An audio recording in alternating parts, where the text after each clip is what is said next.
Ladies and gentlemen, the newest inductee for the St. Louis Soccer Hall of Fame, the pride of SPN and All Points North, Sean McManus, ladies and gentlemen.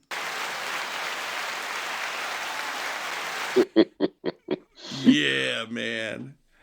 Good morning, Kev. Good morning, Kev. Top of the morning, Sean. March is looking good for you. Yeah. yeah. But man, I can't help but think that was it your grandfather that was the famous baseball player? Yes, Grandpa played in the majors for 14 years, and then coached another 18 years in the minor leagues, and also with the Red Sox and some other teams. He was also in. He also coached in the League of Their Own, the ladies' teams in the 40s. Wow. He coached 2 years or 3 years in that league also.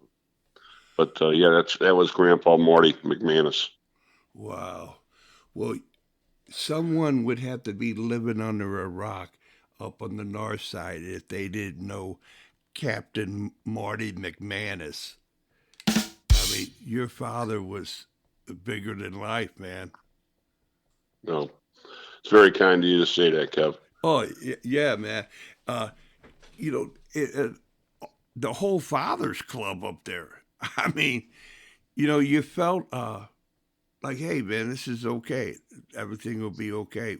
When you left Walnut Park or Nativity and you went on the other side of Emerson, you said, the Fathers Club will help me out. Yeah. But it was like you had to be Irish to live in the parish, I think. There was quite a concentration. Yeah, man. It's interesting you talk about the fathers. One of the greatest things about St. Louis soccer is the coaching and guidance we've received over the years. And we were fortunate enough in St. Philip Neri to have the same three coaches for Bantam Parochial and Crusaders, which was 3rd and 4th, 5th and 6th, and 7th and 8th. And Mr. Art Bowles had the 3rd and 4th graders, and Mr. Frank Flynn had the 5th and 6th, and then my dad had the 7th and 8th. And that wasn't just when one of their sons were playing. They had that same routine, a rotation for 16 years. Wow. In St. Philip Neri. So all the guys that came through that program, Mike Siri, Joey Ham being two great names out of the Philip Neri program. Yeah. They had the benefit of having those coaches during that time. So we were lucky.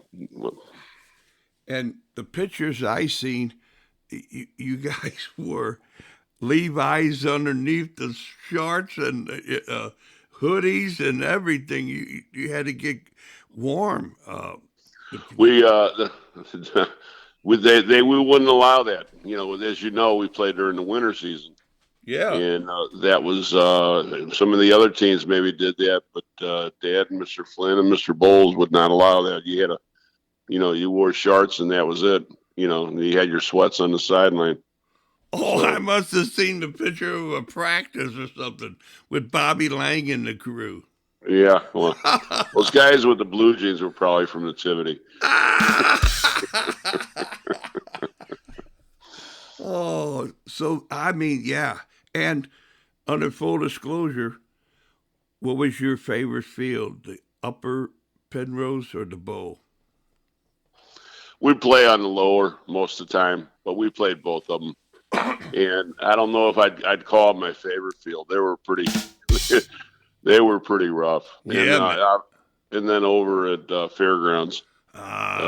Okay. But those are the three fields we always played on. Yeah, man. Fairgrounds. What a wow. and just the history of it. It was, and it played at the public school stadium. It was like getting goosebumps, man. I'm seeing ghosts. Yeah, yeah. Going over and see the CYC All-Star team play, the British team and the German team, was really was something special. Yeah. We packed that place. So I don't even know when you graduated from SPN. I think you graduated with honors, if I'm not mistaken. But but the thing, did you go to McBride or DeAndre's, or did you move? No, Denny, a good friend, my best friend, Denny Cody, and I went out with a bunch of people from St. Philip Neri to Prep North. We went to the seminary. Wow. And I had no idea, man. Yeah. That's the first time I heard that story. Yeah, we went to Prep North, lived in the city, took the bus out, and I went there for a couple of years. And Father Monsignor Dietz kind of asked me to leave after my sophomore year. And we, by that time, had moved out to the county, Bellefonte Neighbors, good counsel, and transferred over to Rosary and graduated from Rosary. Nice.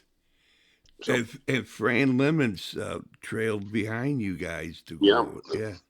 Franny went out there, Richie Suit. Wow. Who ended up playing at Rockhurst. Yes, he did.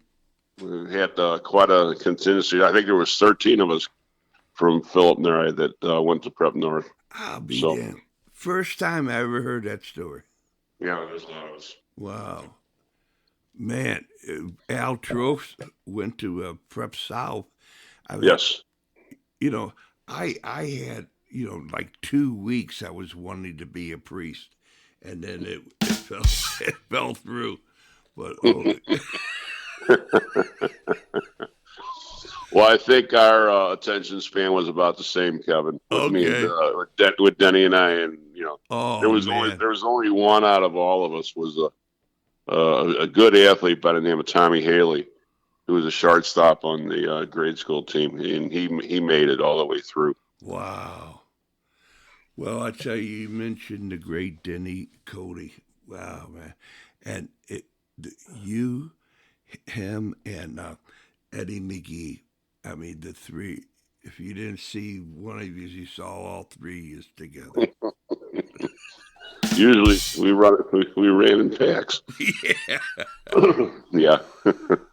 So when that happened, you said, hey, I'll go the old-fashioned Northside way, and went out to Florissant Valley. And played, was fortunate enough to go to the Valley. At the time, played there in 71 and 72, and played under, I love my father, Mr. Bowles and Mr. Flynn. I played under the one of the best coach ever in Pete Sorber, and who I learned more about the game of soccer from than anyone else, and was a good man, and it was something that I learned from him about the basics of soccer, keeping it simple, and pass that on hopefully to a lot of another generation, after that. So, well, you were a firefighter's kid, so you were his pet. Yeah, I think so. Yeah, Pete was a fireman with my dad. Yeah. You know. And they were firemen together, even though anyhow, he's a good man. Yes, great man. Absolutely, man. And his son's not doing too bad either. Who, Michael or Scooter? Yeah. So there you have it. And then the hills of Western Illinois calls you.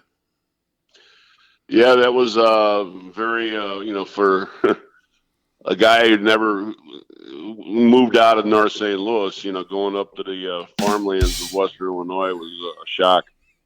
But a gentleman by the name of Mr. Neil Flynn, who I'm eternally grateful for, called me because they had lost Sammy Bick to Quincy, and they were needing the middle back, and Neil and I ran into each other at an old party, and he asked me what I was doing, and I said, "Well, I'm working down at unloading trucks right now, and I'm number 17 in the Vietnam or the lottery at the time." So I was on a 1A 30-day reporting status for a year. I said, "I'm not doing anything but working and playing soccer and softball." And he said, "Well, why don't you?" He recruited me to come up to Western. And for that, I'm eternally grateful. It's kind of like It's a Wonderful Life, because that's where I was able to meet my wife of 48 years and mother of our 4 children. So to him, I owe a whole lot. Oh man, I tell you bring a real tear to me eye. That was a love story. How many grandchildren, Sean? 5. We have 5 grandkids. Nice, man. Nice. And it's they'll keep you busy. That's for sure. Oh, absolutely, man. Yeah. And so the story goes out as you have a presence about you, and you must always have carried it. But if I'm not retired, if I'm not mistaken, you would be referred to as a retired banker. Am I correct in that? That is correct. I'm a retired banker. Yeah.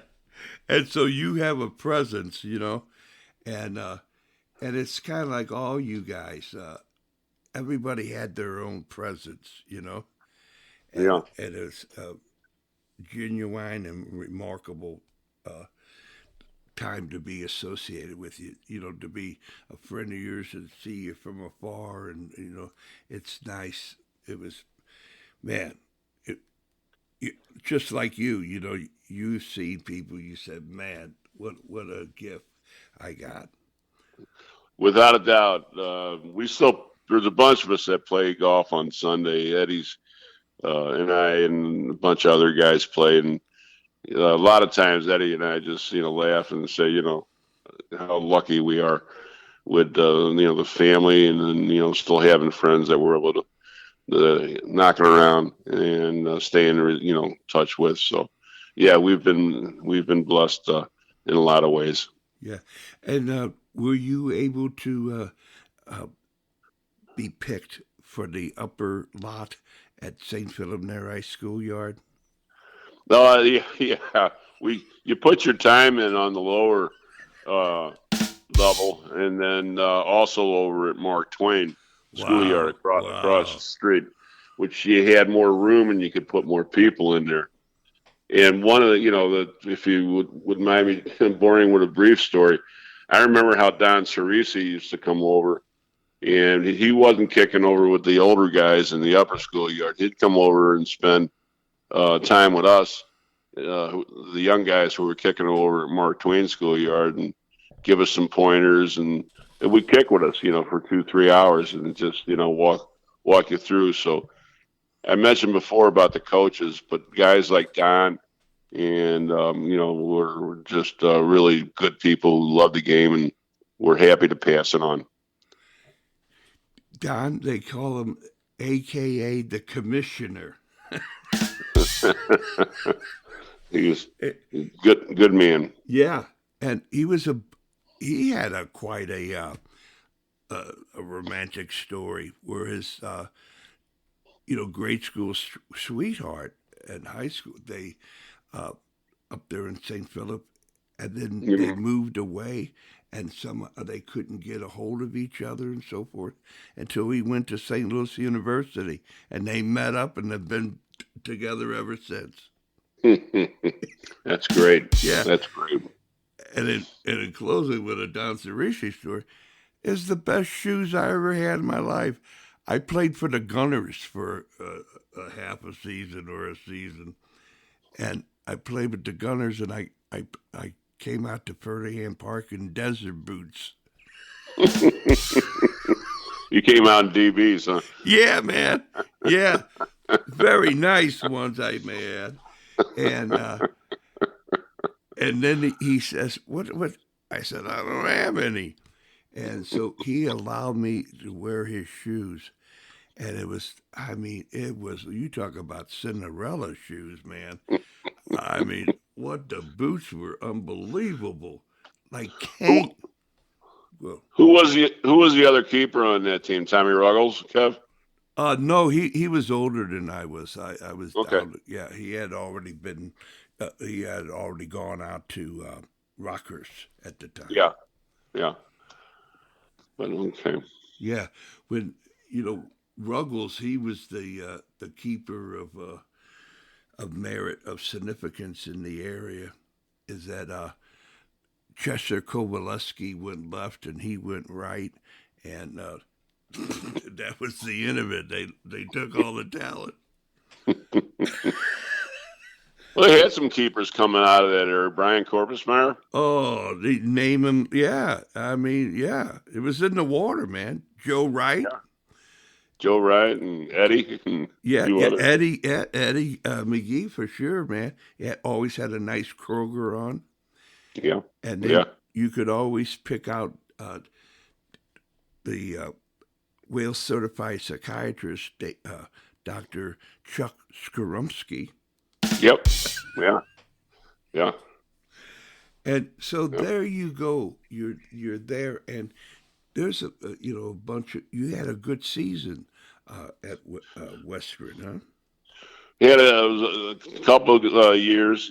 We had beat Umsel our first year into advance to the Midwest Regionals against Eastern Illinois, and ended up losing to them. And then the second year, we ended up losing to Umsel in '75 on the regional finals. Mm. So we had a couple of good years. So we had a nice team, like a lot of college teams back then, that would load at the back line with St. Louis guys pretty much in the midfield, and then had a variety of other guys from Chicago. And we had one guy up there, a guy named Johnny Maciel, who was from Toronto, is of Portuguese descent. It still holds the record for goals at Western Illinois. I'll And be. it was just he was Messi like, very sharp and quick, and didn't have a cannon of a shot. He more or less steered the ball, if you know what I'm trying to say, Yeah, when he would shoot the ball. And boy, was he good, and just an absolute gentleman also. I'll be. In a reality, you have to be a good character to be a good soccer player. Well, we've known enough of the bad ones, haven't we? No. But yeah, yes, you do. You hopefully, the strong character Yeah, and that's or a character. boom boom, and that's the the applause of the fathers clubs of the athletic associations with all Hmm. those little parishes around. Nobody had to take a back seat to nobody. They were all pretty good. Yeah, yeah. Especially with Philip Neri, he had the Monsignor Kennedy was the pastor there, who was also a soccer Hall of Fame guy. So I'll he, be. yeah, he was all in on soccer and supporting it. Father Walsh tried it. Monsignor Walsh tried to outdo him, but he couldn't make it, huh? Lumpy, Yeah, lumpy. yeah. Oh man. I didn't say that. I didn't No, say that. no, you didn't. We don't edit, but we didn't hear it. But, but the beautiful man, just the outstanding, beautiful of all that makes you go in. The war ends and the draft ends, and there you are, and you come out and you have a business career, and then you play around on the senior circuit. Can you give us a little rundown? Well, like all of us, we played senior ball, and I was fortunate to play with Mr. Gerling on the Pepsi for a couple of years. And then obviously we played with the Bombers for several years, like for the next 14 years, senior ball, and then over 30. And we have a lot of great memories with great guys and darn good ball players. Yeah. And then over 30, with the Bombers, and then Club Irish with Denny Clancy and those guys. And then we played out of Delwood until we were, in the mid-50s. Right. So Yeah, yeah. And another Hall of Famer, Johnny Zinson from Michigan State. Uh, yeah, he he uh, he had some good ball playing, and the story came out is that you were there at the start of the over 30 league. You hmm and you were there at the start of women playing soccer.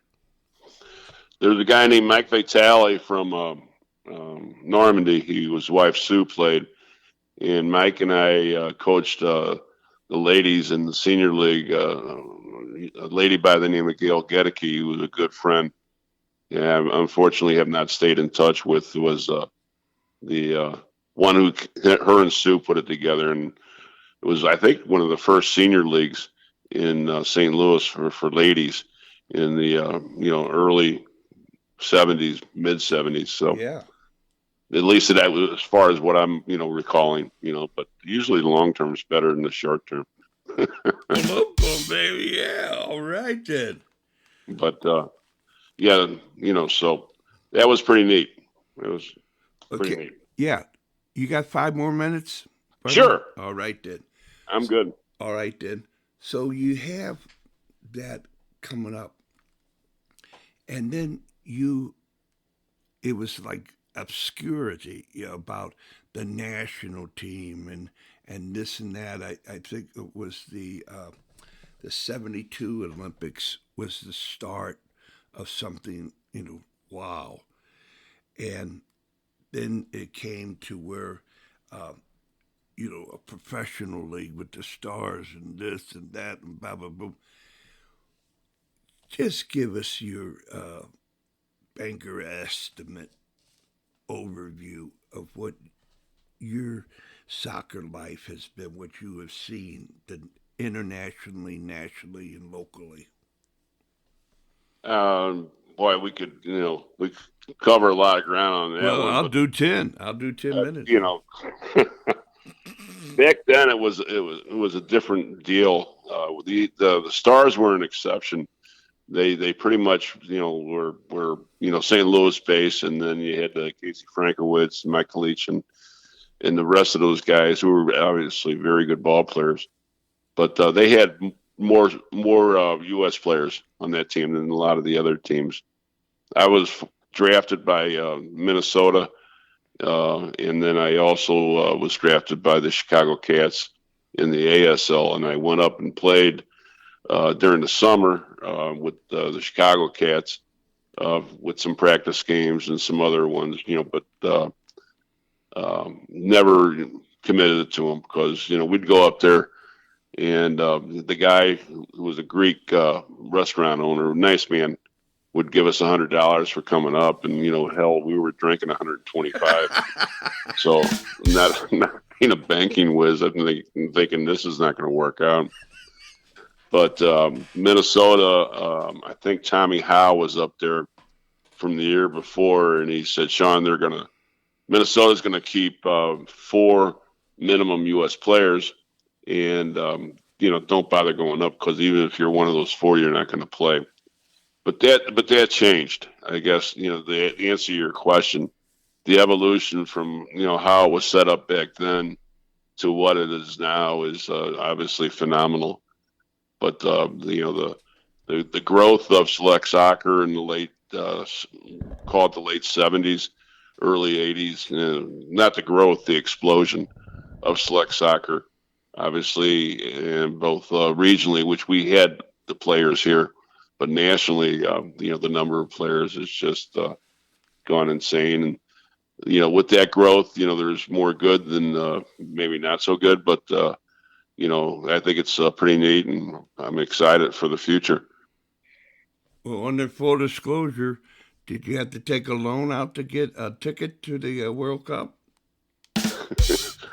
I think there may be a lot of people out there that got their first communion money like I did, but they, there's a pain threshold point. right? I Yeah. might pop for 150, 200. Oh, absolutely. No, But, yeah. but when the cheapest seat in Kansas City for a game that you don't even know who's going to be playing yet is $500, and you're at the top of the stadium, that's just, you hit it on the head, Kev. It is past my pain threshold point.